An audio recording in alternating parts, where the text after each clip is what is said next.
Good morning. Welcome to the Kehillat Shari Torah Halacha Review for Friday, the 19th of March. We are talking about Sfirat HaOmer, and I wanted to walk through just the steps of the procedure of counting the Omer. We're sort of in the middle of learning those halachas. We didn't get exactly to the time. The proper time is nightfall. When it's night out, we'll get to the specifics of that maybe after Shabbos. But for now, if you have a siddur, if you have the Art Scroll siddur handy and you want to take a look, we'll just walk through those steps briefly.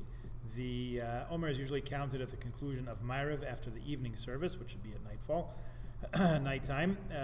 We begin at the bottom of page 282, 283. You'll see it says there's Sfirat HaOmer, counting the Omer. The Omer is counted from the second night of Pesach until the night before Shavuos, and there's a commentary section there that has some laws and customs together with that. Okay, at the bottom of the page there's a paragraph. It says, in some congregations the following Kabbalistic prayer precedes the counting of the Omer. That's the idea of kavanah, focusing one's mind, directing one's attention to the mitzvah at hand that's about to happen. So again, as it says, that is completely optional. You should try it and see if you like it. If you don't like it, don't do it. If it speaks to you, gesundter heit. Top of page 284, 285 is the actual bracha. Baruch atah Hashem Elokeinu melech haolam asher kitshanu mitzvosav. Blessed are you, God, sovereign of the universe, who has sanctified us with his mitzvot and commanded us vitzivanu al sfirat haomer, commanded us about the counting of the Omer. We spoke in the last couple of days in the Halacha Review about the origin and basis for counting the Omer, the Torah's commandment, what it means in temple times and in our times. So that's the bracha, and then the instruction is insert the appropriate day's count, see chart, page 286. Let's turn over the page to 286, 287. You'll see it in Hebrew and English there. Count the day 1 through 49. And then you have the counting. We're supposed to count the days and the weeks. So of course for the first 6 days we count Hayom, however many it is, Arba'a Yamim LaOmer, 4 days of the Omer, and then once we get into the weeks, we're already at Hayom Shnaim Ve'esrim Yom. Today is 22 days, Shehem Shlosha Shavuot V'Yom Echad LaOmer, which are 22 is 3 weeks and 1 day of the Omer. Okay, there's another column there under Sfira in the Hebrew side, for some reason that I can't fathom, not translated to the English side, but we'll talk about that in 1 second. Once you've counted the right day of the Omer, and it's good to keep a chart, it's good to have that little day-by-day guide from the OU. You can print that off or tear it out of the OU guide if you happen to have one of those. Put a little paper clip on it. You remember which day you're on. People have wall counters. You can have them emailed to you every day. There are apps for it. No reason to forget. Call a friend. Have a friend call you. Nice excuse to talk to somebody every day. After you do it, there is everything from here on is optional. Once you made the bracha and counted the Omer, you did the mitzvah. Everything else is icing on the cake. Harachaman hu yachzir lanu. May God return for us the service of the temple, so we can do this all in its fullest sense.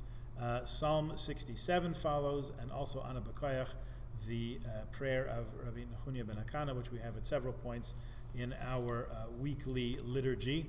And then there's a unique prayer at the bottom. Again, this is for those who like it. For those who don't, it's a nice addition to the mitzvah, hidra mitzvah, but not required. Ribono shel olam, master of the universe, you commanded us to count the Omer, to cleanse us and to purify us. In other words, get us ready for Shavuot and all that. And there's a piece of it that varies day to day. So what does it mean? Therefore, may it be your will, God and God of our ancestors, that in the merit of the Omer count, which I counted today, may there be corrected whatever blemish I caused in the sphera of, and there's a little parentheses there, insert the appropriate sphera from page 286, may I be cleansed and sanctified, etc., etc.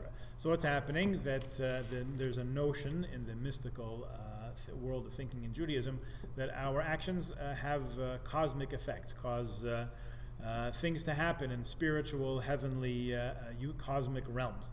So when I do something good, that's great. When I do something that's not so good, that's not so good. But things are fixable.